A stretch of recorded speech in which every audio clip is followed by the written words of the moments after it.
बिस्मिल्लाहिर्रहमानिर्रहीम। अस्सलाम वालेकुम student, welcome to this video. इस वीडियो में हम डायलिसिस के टॉपिक को डिस्कस करेंगे। डायलिसिस क्यों किया जाता है? जब किडनी फेल हो जाती है तब जो स्टेप आता है वो आता है डायलिसिस का। तो ऐसा नहीं होता कि एकदम से किडनी फेल हो जाए हम डायरेक्ट डायलिसिस पर रख दें, तो पहले कुछ मेडिसिन दी जाती है, उसके बाद जो है डायलिसिस पे रखा जाता है। डायलिसिस क्या काम करता है? डायलिसिस ऐसे ही काम करेगा जैसे किडनी काम करती है, तो इस वजह से हम डायलिसिस को आर्टिफिशियल किडनी भी कहते हैं। तो डायलिसिस एक मेडिकल प्रोसीजर है जिसमें जो है अनवांटेड और टॉक्सिक सब्सटेंस को ब्लड से रिमूव किया जाता है बाय आर्टिफिशियल मीन्स। क्योंकि किडनी का भी यही काम था कि ब्लड को क्या करती है, वो क्लीन करती है और जो टॉक्सिक कंपोनेंट होती है उनको क्या कर देती है, बॉडी से एक्सक्रीट आउट कर देती है और सॉल्ट और सॉल्यूट का लेवल भी मेंटेन करती है, जिसको हम कहते हैं ऑस्मो रेगुलेशन। तो अगर इस हवाले से मैं बात करूँ किडनी के, अगर हम फंक्शन की बात करें तो टोटल कितने फंक्शन है किडनी के, जो मैंने आप बेड की ट्रिक से पहले भी बताया था, मेरे चैनल पर ये भी अपलोड है कि ए से एसिड बेस बैलेंस, डब्ल्यू से वाटर बैलेंस, ई से इलेक्ट्रोलाइट बैलेंस, टी से टॉक्सिक रिमूवल, बी से ब्लड प्रेशर बैलेंस और ई से फॉर्मेशन ऑफ एरिथ्रोपोइटिन। एरिथ्रोपोइटिन एक हार्मोन होता है जो कि रेड ब्लड सेल बनाता है, और डी से विटामिन डी एक्टिवेशन। किडनी ये सारे काम करता है। अगर किडनी फेल हो जाएगी तो ये सारे काम नहीं होंगे, यानी कि एसिड बेस बैलेंस नहीं होगा। तो H प्लस आयन है जो वो ब्लड में जाने लगेंगे, जिसकी वजह से क्या होगा, ब्लड एसिडिक होने लगता है। वाटर बैलेंस नहीं होगा तो वाटर ब्लड के अंदर जाएगा तो टिश्यूज़ के अंदर, ऑर्गन्स के अंदर, लंग्स के अंदर वाटर भरने लगेगा, जिससे क्या हो जाता है, एडिमा हो जाता है, और लंग्स में भरता है तो क्या हो जाता है, नमोनिया की कंडीशन हो जाती है। ई से इलेक्ट्रोलाइट बैलेंस नहीं होंगे, जैसे सोडियम आयन, क्लोराइड आयन, ये ज़्यादा बॉडी के अंदर जमा होते रहेंगे तो उसकी वजह से क्या होता है, ब्लड प्रेशर इंक्रीज हो जाता है। टॉक्सिक कंपोनेंट रिमूव नहीं होंगे, बॉडी के अंदर जमा होते रहेंगे, जिससे क्या हो सकता है, हमारे अंदर के ऑर्गन्स डैमेज हो सकते हैं। इसी तरह अगर पोटेशियम आयन किडनी रिमूव करते, अगर ये पोटेशियम आयन रिमूव नहीं हो रहा है, बॉडी के अंदर जा रहे हैं, तो ये डायरेक्ट अटैक करता है हार्ट पर, हार्ट के रिदम को जो है इरेगुलर बना देता है, जिसकी वजह से कंडीशन हो जाती है जिसको हम कहते हैं एरिथमिया। जब आगे MBBS पढ़ोगे तो उसमें एक कंडीशन पढ़ोगे एरिथमिया। पोटेशियम आयन है मेन जो एरिथमिया कॉज कराते हैं। ब्लड प्रेशर बैलेंस सही है, वही है कि सोडियम और क्लोराइड आयन जो है वो अगर ज़्यादा हो जाते हैं ब्लड के अंदर, जिसकी वजह से क्या हो जाता है, ब्लड प्रेशर इंक्रीज हो जाता है। रेड ब्लड सेल है, अगर रेड ब्लड सेल किडनी नहीं बना रही, किडनी यानी कि वो हार्मोन नहीं बना रही जिससे रेड ब्लड सेल नहीं बनते, रेड ब्लड सेल नहीं बनेंगे तो हीमोग्लोबिन नहीं बनेगा, हीमोग्लोबिन जब बॉडी के अंदर नहीं होगा तो पेशेंट को एक कंडीशन हो जाती है जिसको हम कहते हैं एनीमिया। तो एनीमिया की कंडीशन भी किडनी फेलियर के पेशेंट में देखने को मिलती है। डी से विटामिन डी एक्टिवेशन, अगर विटामिन डी नहीं होगी, विटामिन डी का काम होता है कैल्शियम को रीअब्जॉर्ब कराकर बोन में डिपॉजिट कराना, तो विटामिन डी का काम होता है कैल्शियम की रीअब्जॉर्प्शन कराना। अगर कैल्शियम रीअब्जॉर्ब नहीं होगी तो बोन्स क्या हो सकती हैं, वीक हो सकती हैं। अब यहाँ पर देख लेते हैं बुक में क्या लिखा हुआ है कि किडनी जो है डायलिसिस का जो प्रोसेस है वो तब परफॉर्म किया जाएगा जब किडनी फेल हो जाती है, वेस्ट प्रोडक्ट रिमूव नहीं करती और वेस्ट प्रोडक्ट बॉडी के अंदर जमा होते रहते हैं, जिसकी वजह से क्या होता है, ब्लड में वेस्ट प्रोडक्ट और वेस्ट कंपोनेंट हैं जो बॉडी के अंदर जाते हैं, जिसकी वजह से क्या हो सकते हैं, डैमेज हो सकते हैं बॉडी, जैसे डिमेंशिया हो जाएगा, लॉस ऑफ मेमोरी। अगर बॉडी के अंदर यूरिया का लेवल बहुत ज़्यादा हो गया, अब जब किडनी फेल हो गई तो डायलिसिस करते हैं हम। डायलिसिस की 3 टाइप हैं, haemodialysis, continuous renal replacement therapy और पेरिटोनियल डायलिसिस। अब हीमोडायलिसिस में हीम का मतलब है ब्लड, डायलिसिस का मतलब है प्यूरिफिकेशन, यानी कि डायलिसिस जो है वो क्या करता है, प्यूरिफिकेशन ऑफ ब्लड करेगा हीमोडायलिसिस। तो ऑब्वियसली डायलिसिस का मतलब ही यही कि ब्लड को क्या किया जा रहा है, क्लीन किया जा रहा है बाय द आर्टिफिशियल मेथड। अब इसमें देखते हैं हीमोडायलिसिस, कोई भी प्रोसीजर है डायलिसिस का, भले वो हीमोडायलिसिस हो, भले वो कंटिन्यूस रीनल रिप्लेसमेंट थेरेपी हो, भले वो पेरिटोनियल डायलिसिस हो, उन प्रोसीजर को करने से पहले जो है एक काम किया जाता है सर्जिकल। सबसे पहले क्या दिया जाता है, एनेस्थीसिया। सबसे पहले एनेस्थीसिया दिया जाएगा, उसके बाद एक कट लगाया जाता है स्किन पर, इंसिजन दिया जाता है, उसके बाद जो है ना एक फाइनल स्टेप किया जाता है, या तो AV फिस्चूला बनाया जाता है या AV ग्राफ्ट बनाया जाता है। तो ये 2 काम किए जाते हैं जो भी रीनल फेलियर के पेशेंट होते हैं जब उनमें डायलिसिस करते हैं। अब AV का मतलब है आर्टीरियोवीनस फिस्चूला, यानी कि आर्टरी और वीन का जो है एबनॉर्मल कनेक्ट जोड़ दिया जाएगा by the help of sutures. तो ये इस तरह से आर्टरी और वीन का कनेक्शन आपस में हो जाता है, यहाँ पर सूचर्स लगाए जाते हैं, उसके बाद इसको कट लगाकर थोड़ा सा इनको आपस में जोड़ दिया जाता है, तो जिसकी वजह से क्या होता है, इसका थोड़ा सा डायमीटर इंक्रीज हो जाता है, यहाँ पर ब्लड जो है ज़्यादा आने लगता है। एक और काम किया जाता है, एक तो ये था, दूसरा ये होता है कि ये आर्टरी है जैसे, और ये यहाँ पर आर्टरी है और यहाँ पर ये वीन है, कट लगाया जाता है और एक प्लास्टिक की ट्यूब इंसर्ट की जाती है। वो प्लास्टिक की ट्यूब जो है इस एंड के साथ भी जोड़ी जाती है आर्टरी और वीन दोनों आपस के साथ जो है ये प्लास्टिक की ट्यूब जोड़ देते हैं और ये बॉडी के बाहर, स्किन के बाहर हमें ये ट्यूब जो है नज़र आ रही होती है। ये इस तरह से ट्यूब है जो हमें स्किन के बाहर नज़र भी आ रही होती है। अच्छा, ये काम क्यों करते हैं? ताकि जो है डायलिसिस का प्रोसीजर परफॉर्म कर सके। यहाँ पर क्या होता है, जैसे ये आर्टरी है तो यहाँ पर एक नीडल इंसर्ट की जाती है और एक नीडल यहाँ इंसर्ट की जाती है। यहाँ से ब्लड जो है विड्रॉ किया जाता है और यहाँ से क्लीन ब्लड बॉडी के अंदर डाला जाता है। इसी में भी यही है कि यहाँ से जो है ब्लड निकाला जाएगा और यहाँ पर जो है ब्लड जो है एंटर किया जाएगा जो कि क्लीन ब्लड होगा। अब सवाल ये है कि इन्होंने नॉर्मल आर्टरी और वीन के अंदर डायरेक्ट ये जो है सिरिंज है, जो पिन है जो है उसको जो है ये डायरेक्ट जो है कोई भी सिरिंज या कोई इंजेक्शन या कोई भी ओपनिंग है उसको जो है डायरेक्ट क्यों नहीं एंटर करते हैं? कोई भी नीडल जो है तो ये डायरेक्ट आर्टरी और वीन के साथ कोई भी नीडल डायरेक्ट अटैच क्यों करें? ये क्यों एवी फिस्टुला बना रहे हैं, क्यों एवी ग्राफ बना रहे हैं? देखो, एवी फिस्टुला में ऐसा है कि यहाँ पर ब्लड का वॉल्यूम इंक्रीज हो गया, ज़्यादा वॉल्यूम आ रहा है ब्लड का, और यहाँ पर भी ये मैकेनिज्म होता है कि जब भी हमें डायलिसिस करना होता है तो डायलिसिस के लिए हमें ब्लड प्रेशर कैसा चाहिए? हाई चाहिए, और ब्लड वॉल्यूम भी हमें हाई चाहिए होता है कि हमें ज़्यादा से ज़्यादा ब्लड चाहिए। और प्रेशर कैसे चाहिए? प्रेशर भी हाई चाहिए और ब्लड भी हाई चाहिए। तो इसके लिए हम क्या करते हैं, इस तरह से एवी फिस्टुला बनाया जाता है, ग्राफ बनाया जाता है, ताकि हाई प्रेशर में जो ब्लड है वो डायलिसिस मशीन के अंदर जाए। अगर हम नॉर्मल वीन और आर्टरी के जरिए प्रोसीजर करेंगे तो नॉर्मल आर्टरी और वीन जो है वो रप्चर हो सकती हैं हाई प्रेशर की वजह से। इस वजह से हम क्या करते हैं, हाई प्रेशर को जो है मोर प्रीफर करते हैं। अब यहाँ पर ये सवाल है कि भाई अब कौन सा करें हम? हीमोडायलिसिस। हीमोडायलिसिस में सबसे पहले क्या किया जाता है? एवी फिस्टुला बनाया जाता है। उसके बाद यहाँ एवी फिस्टुला लिखा है, इसके अंदर प्लास्टिक ट्यूब बोला है। तो एवी फिस्टुला आर्टरी और वीन्स को इंटरनल अंदर सर्जरी से कनेक्ट किया जाता है। उसके बाद ऊपर से वो फ्लैप की कवरिंग जो है लगा दी जाती है। जबकि एवी ग्राफ्ट एक अलग चीज़ है जो क्या होती है, जिससे प्लास्टिक ट्यूब जो है बाहर नजर आ रही होती है। अगर बार बार प्रोसीजर परफॉर्म करना पड़े तो उस प्लास्टिक ट्यूब के अंदर निडल जो है इंसर्ट कर देते हैं ताकि जो है पेशेंट को इंजरी भी ना हो। इस वजह से भी काम किया जाता है एवी ग्राफ का। और एवी फिस्टुला का इसलिए किया जाता है कि इनको ब्लड जो है वो ज़्यादा से ज़्यादा चाहिए। अच्छा, अब यहाँ पर क्या है, अच्छा जब ये मैकेनिज्म कर देते हैं इस तरह से सर्किट इनका कंप्लीट हो जाता है। तो रीनल आर्टरी के अंदर ये लोग सबसे पहले क्या करते हैं, एक नीडल इंसर्ट करते हैं। इस नीडल का एक एंड जो है इंसान की बॉडी के अंदर खुल रहा है, आर्टरी के अंदर किसी भी आर्टरी को ले लेते हैं। उसके बाद इसी नीडल का जो पाइप का एंड है वो खुल रहा है डायलिसिस मशीन के अंदर।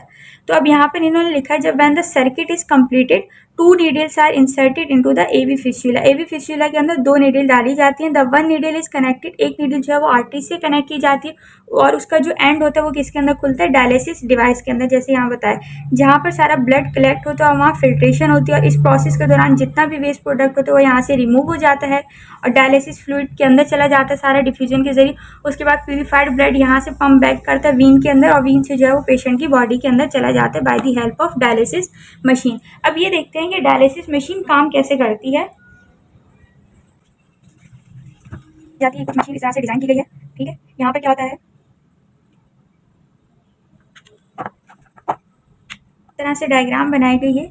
इस ट्यूब के अंदर जो है सारा क्या आता है, ब्लड आता है, बॉडी से किसी भी आर्टरी के जरिए ले लेते हैं। और ये जो ट्यूब्स होती हैं सेमी परमेबल होती हैं। इन ट्यूब के बाहर इस मशीन के अंदर सारा डायलिसिस फ्लूइड भरा हुआ होता है। जब ब्लड यहाँ से गुजरता है तो इसके अंदर क्या डालते हैं, इस ओपनिंग से डायलिसिस फ्लूइड को डाला जाता है। डायलिसिस यहाँ पर इंटर किया जाता है, इन किया जाता है यहाँ पर, और यहाँ से डायलिसिस को आउट किया जाता है जो यूज़ हो जाता है। तो यहाँ से डायलिसिस आउट करते हैं। अच्छा, जब डायलिसिस यहाँ पर डालते हैं तो सारा डायलिसिस इस कंटेनर के अंदर यहाँ पर जमा हो जाता है। तो उसके बाद क्या होता है, अच्छा यहाँ पर ये ओपनिंग है, यहाँ से ब्लड आ रहा होता है। अच्छा, उसके बाद क्या होता है, जब ब्लड यहाँ पहुँच जाता है तो ब्लड के अंदर क्या होता है, ऑब्वियसली यहाँ पर एक प्रोसेस होता है जिसको हम कहते हैं डिफ्यूजन। और हमें पता है डिफ्यूजन कैसा प्रोसेस है, पैसिव। पैसिव में चीज़ें हमेशा कहाँ से कहाँ मूव करती हैं, हाई से लो की तरफ।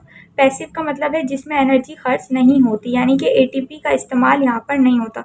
तो यहाँ पर भी यही होगा कि यहाँ पर जितना ब्लड भरा हुआ है उस ब्लड के अंदर क्या होता है, सारे वेस्ट प्रोडक्ट बहुत ज़्यादा होते हैं, जबकि डायलिसिस फ्लूइड के अंदर कोई वेस्ट प्रोडक्ट नहीं होता। तो वेस्ट प्रोडक्ट ज़्यादा से कम की तरफ जाएंगे।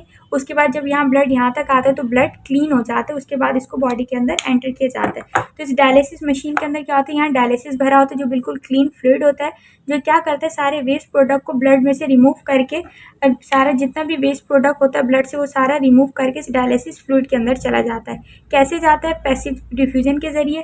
पैसिव डिफ्यूजन के जरिए सारा प्रोसेस होता है, उसके बाद ब्लड क्लीन हो जाता है। तो यहाँ पर देखते हैं कि सबसे पहले यहाँ किसी भी आर्टरी के अंदर एक नीडल इंसर्ट की गई। कि एक नीडल इंसर्ट की गई, उसके बाद देखो यहाँ पर ये ब्लड आ रहा है। यहाँ पर ये जो टाइमर लगाया गया, इससे क्या मेजर करते हैं, ब्लड प्रेशर। जब भी डायलिसिस करना हो ना तो इनको प्रेशर कैसे चाहिए होता है, हाई ब्लड प्रेशर चाहिए होता है डायलिसिस के लिए। फिर यहाँ से ब्लड आ रहा है। अब यहाँ पर इन्होंने क्या लगाया, हिपेरिन इन्फ्यूजन किया। हिपेरिन एक ना एंटीकोगुलेंट है। एंटीकोगुलेंट का मतलब है ब्लड को क्लॉट नहीं होने देता। तो ब्लड जो है वो ऐसा हो सकता है कि ब्लड जैसे बॉडी से बाहर है वो जम जाए। तो हिपेरिन क्या करता है, ब्लड को जमने नहीं देता, यानी कि क्लॉट नहीं होने देता। अब यहाँ पर हिपेरिन डाला गया। हिपेरिन के बाद ये पंप है जो कि ब्लड को पंप करता है, और फिर दोबारा से यहाँ पर एक प्रेशर की डिवाइस लगी हुई है जो क्या करेगी, प्रेशर को मेजर करेगी कि कितने प्रेशर से ब्लड यहाँ से निकालना है। तो जो भी हाइपरटेंशन के पेशेंट होते हैं या हार्ट फेलियर के पेशेंट होते हैं तो उनसे हम ज़्यादा तेज़ी से ब्लड इसमें से नहीं निकाल सकते। तो सबसे पहले हमें चेक करना पड़ता है, इस चीज़ का ख्याल रखना होता है। उसके बाद यहाँ से ब्लड जाता है इस डायलिसिस मशीन के अंदर। अब इस डायलिसिस मशीन के अंदर क्या है, यहाँ पर सारा डायलिसिस भरा हुआ है, और इस बीच में यहाँ पर क्या होता है, सारा ब्लड आ जाता है। और वो जो ब्लड होता है वो किसके अंदर भरा होता है, इस तरह से ट्यूब्स होती हैं, सेमी परमिएबल मेम्ब्रेन होती हैं।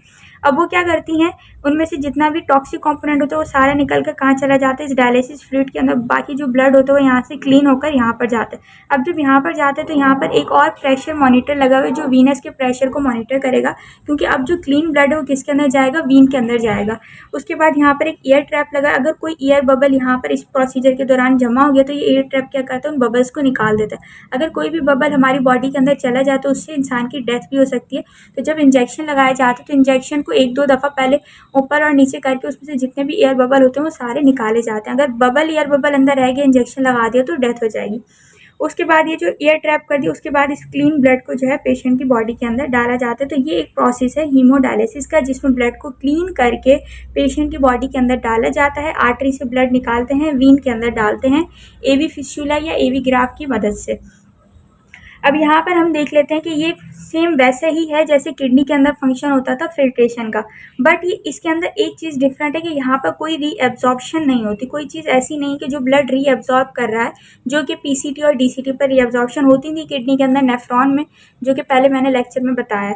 तो यहाँ पर कोई रीएब्जॉर्प्शन नहीं होती। हीमोडायलिसिस के लिए कितना टाइम लगता है, 4 आवर्स लगते हैं, और 3 टाइम्स अ वीक भी इसे करना पड़ता है। कॉम्प्लिकेशन भी है कुछ इसके कि ब्लड के अंदर कोई इन्फेक्शन भी हो सकता है कि जब हम ब्लड को निकाल और इंसर्ट करें इसी दौरान कोई वायरस या बैक्टीरिया अंदर चला गया तो ब्लड इन्फेक्शन हो सकता है।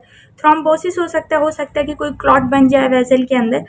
थ्रोम्बोसिस का मतलब होता है formation of the clot inside the vessel. यहाँ पर कोई क्लॉट वगैरह बन गया जिससे जो है ब्लड सही से ना अंदर जा रहा है ना बाहर आ रहा है, तो ये इन्फेक्शन होता है। दूसरा, इंटरनल ब्लीडिंग भी हो सकती है। इंटरनल ब्लीडिंग इस वजह से हो सकती है कि हमने क्या डाले थे, एंटीकोगुलेंट जो कि ब्लड को क्लॉट नहीं होने देते, तो अंदर जाकर इंटरनल ब्लीडिंग भी हो सकती है। ये तो था हीमोडायलिसिस जो कि बहुत कॉमन है, हर अक्सर पेशेंट में किया जाता है। उसके बाद एक और प्रोसीजर आता है कंटिन्यूस रीनल रिप्लेसमेंट थेरेपी।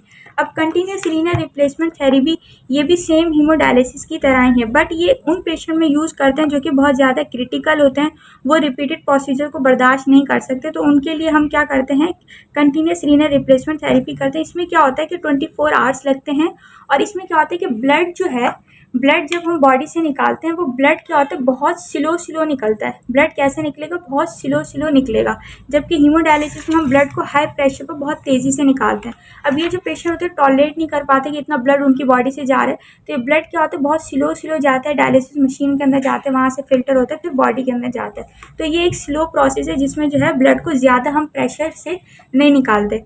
उसके बाद एक और स्टेप आता है, एक और है इसकी type, peritoneal dialysis. Peritoneal dialysis निकला है हमारी जो पेरिटोनियम कवरिंग होती है एब्डोमेन के इर्द गिर्द, तो इन्होंने कहा ये वो वाला प्रोसीजर है, इस वजह से हम इसको कहते हैं पेरिटोनियल डायलिसिस, यानी कि पेरिटोनियम के अंदर सारा डायलिसिस फ्लूइड भरा जाता है। तो सबसे पहले हम देखते हैं इसकी डायग्राम।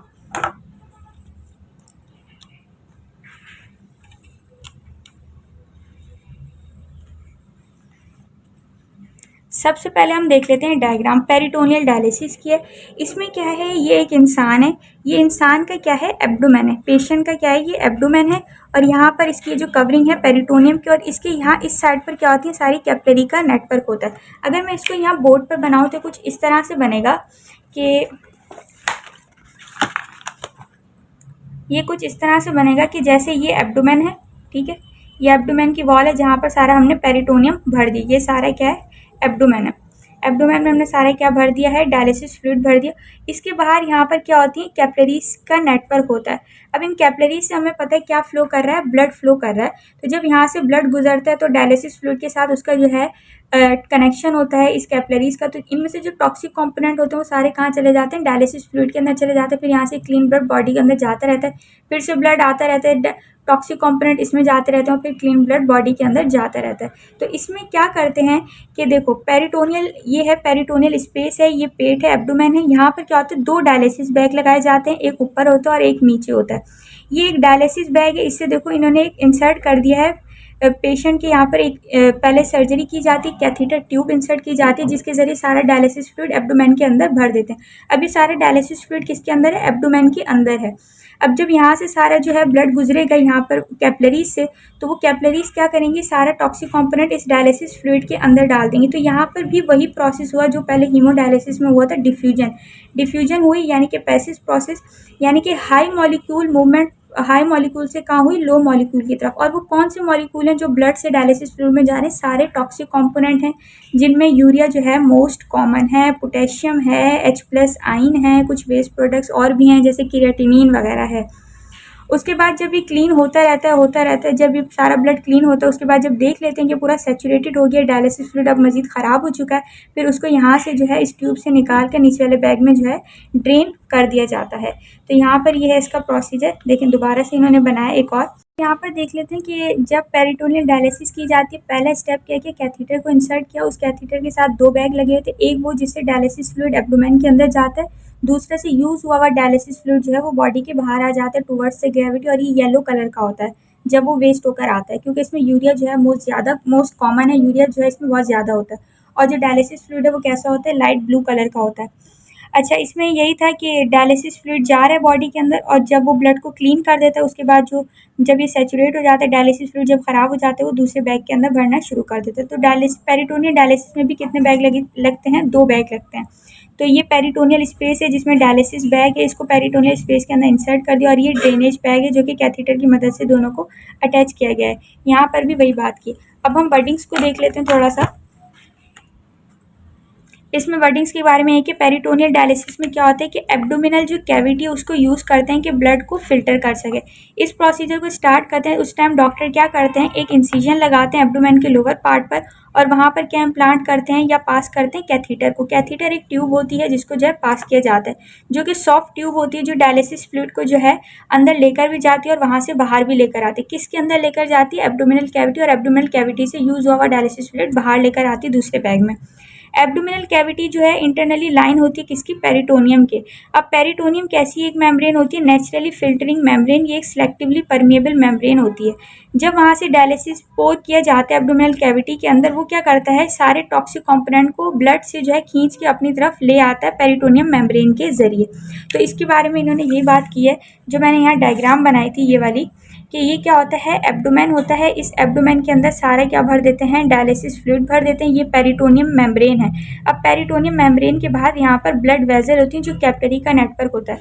जब यहाँ डायलिसिस भर देते हैं तो कैपिलरी से जो टॉक्सिक कंपोनेंट होते हैं सेमी परमेबल मेम्ब्रेन से पास होते हुए सारे इस डायलिसिस फ्लूइड के अंदर आ जाते हैं। तो ये बात इन्होंने की है कि पेरिटोनियम मेम्ब्रेन की मदद से सब होता है। इस वजह से इन्होंने कहा जो पेरिटोनियम मेम्ब्रेन होती है उसको हम नेचुरल फिल्टरिंग मेम्ब्रेन भी कहते हैं। When the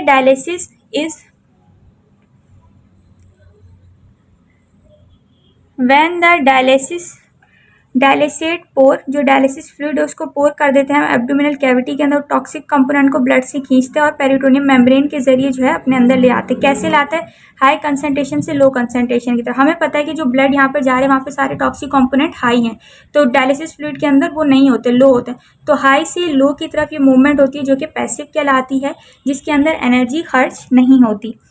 बाकी इन्होंने कहा है the fluid remain in the body of several half, fluid जो है वो काफ़ी घंटे तक बॉडी के अंदर रहता है, जहाँ पर एक्सचेंज होती रहती है, इक्विलिब्रियम आयनिक कंपोनेंट्स का होता रहता है, और ब्लड जो है दोबारा से वो क्लीन ब्लड वेजल के अंदर जाता रहता है, उसको फिर हम डिस्कार्ड नहीं करते तब तक डायलिसिस फ्लूइड को। जब खराब हो जाता है dialysis fluid, when the dialysis is remove when it appear saturated and this process is repeated again if needed. जब यहाँ पर डायलिसिस फ्लूइड खत्म हो जाता है और यहाँ पर जो वेस्ट डायलिसिस फ्लूइड है वो सैचुरेटेड हो चुका है, उसके बाद दोबारा से इस प्रोसेस को परफॉर्म किया जाता है। पेरिटोनियल डायलिसिस को कितनी दफ़ा रिपीट करते हैं? 4 to 5 times a day. It is less effective, ये बहुत लेस इफेक्टिव है हीमोडायलिसिस से, but because it can perform for longer period of time. और ये जो है अच्छा, ये थोड़ा सा लेस इफेक्टिव है हीमोडायलिसिस से, क्योंकि इसको जो है बहुत ज़्यादा लंबे टाइम के लिए करना पड़ता है। एक दिन के अंदर इसको 4 से 5 दफ़ा करना पड़ता है, जबकि हीमोडायलिसिस में क्या था कि एक ही दफ़ा आप करते हो, 4 आवर्स का ट्रीटमेंट होता है, फिर इसको 3 टाइम्स अ वीक यानी कि हफ्ते में 3 दफ़ा करना पड़ता है। बट कि ये प्रोसेस जो है 4 से 5 दफ़ा। पेरिटोनियल डायलिसिस जो है उसमें 4 से 5 एक दिन में 4 से 5 दफ़ा करना पड़ता है, इस वजह से थोड़ा हीमोडायलिसिस से लेस इफेक्टिव है। जबकि हीमोडायलिसिस 4 घंटे का ट्रीटमेंट होता है और हफ्ते में इसको सिर्फ 3 दफ़ा करना पड़ता है। अब आ जाते हैं पेरिटोनियल डायलिसिस जो है वो थोड़ी सी फ्लेक्सिबिलिटी भी है, पेशेंट इसको बहुत ज़्यादा बर्दाश्त कर लेते हैं क्योंकि उनको ज़्यादा तकलीफ़ नहीं होती, और ये लेस एक्सपेंसिव भी है। इसके कुछ ज़्यादा साइड इफेक्ट तो नहीं होते, बट एब्डोमेन के अंदर थोड़े से इन्फेक्शन हो सकते हैं जहाँ पर कैथीटर की ट्यूब इंसर्ट की गई, हो सकता है कोई वायरस या बैक्टीरिया इंसर्ट कर जाए। तो हमने क्या देखा, किडनी फेल हो गई जो ऑस्मो रेगुलेशन भी नहीं कर रही है, एक्सक्रीशन भी नहीं कर रही है। एक्यूट भी होता है, क्रोनिक भी होता है, जिसके ट्रीटमेंट में आ जाता है डायलिसिस। डायलिसिस को परफॉर्म करने से पहले एवी फिस्टूला बनाया जाता है, आर्टरी और वीन का एबनॉर्मल कनेक्शन, या एवी ग्राफ बनाया जाता है जिसमें प्लास्टिक की ट्यूब इंसर्ट करके आर्टरी और वीन को आपस में जोड़ा जाता है। अब हीमोडायलिसिस में मेन काम क्या होता है? सबसे पहले हमें ब्लड प्रेशर को मेंटेन करना होता है। हीमोडायलिसिस में हमें ब्लड प्रेशर हाई चाहिए। कंटिन्यूस रीनल रिप्लेसमेंट थेरेपी में हम लो ब्लड प्रेशर से जो है ब्लड निकालते हैं। कुछ पेशेंट होते हैं जो कि कंटिन्यूस रीनल रिप्लेसमेंट थेरेपी नहीं करा सकते। अब जैसे देख लो हार्ट अटैक का पेशेंट, अब हार्ट अटैक के पेशेंट से हम ब्लड ज़्यादा नहीं निकाल सकते, तो उसमें हीमोडायलिसिस और कंटिन्यूस रीनल रिप्लेसमेंट थेरेपी दोनों नहीं करेंगे, तो हम उसमें क्या करेंगे? पेरिटोनियल डायलिसिस करेंगे हार्ट अटैक के पेशेंट में। और जिनको जो है हार्ट का मसला है, मायोकार्डियल इन्फेक्शन है, एंजाइना का मसला है, जिनकी एंजियोप्लास्टी हुई है, तो उनके अंदर हम क्या करते हैं? पेरिटोनियल डायलिसिस करते हैं। ऑब्वियसली जो हार्ट के पेशेंट होते हैं ना, वो किडनी फेलियर के भी पेशेंट हो जाते हैं, क्योंकि हार्ट जो है ब्लड सही से पंप नहीं कर रहा, किडनी को जो है वो ब्लड सही से नहीं मिलता, जिसकी वजह से किडनी फेल हो जाती है। तो बाकी क्या करते हैं? हेपेरिन डाला जाता है इस प्रोसीजर के जरिए, ताकि जो है वो ब्लड जो है क्लॉट ना हो, एयर ट्रैप के जरिए एयर बबल भी निकाले जाते हैं। हीमोडायलिसिस जो होता है वो 4 घंटे का होता है, हफ्ते में 3 दफ़ा कराना है, जबकि continuous renal replacement therapy 24 hours चलता है। और पेरिटोनियल डायलिसिस क्या होता है? एक दिन के अंदर हमें 4 से 5 दफ़ा कराना पड़ता है। अगर उसके बावजूद भी किडनी ठीक नहीं हो रही, इन 3 प्रोसीजर के बावजूद भी, तब हम क्या करते हैं? किडनी ट्रांसप्लांट करते हैं।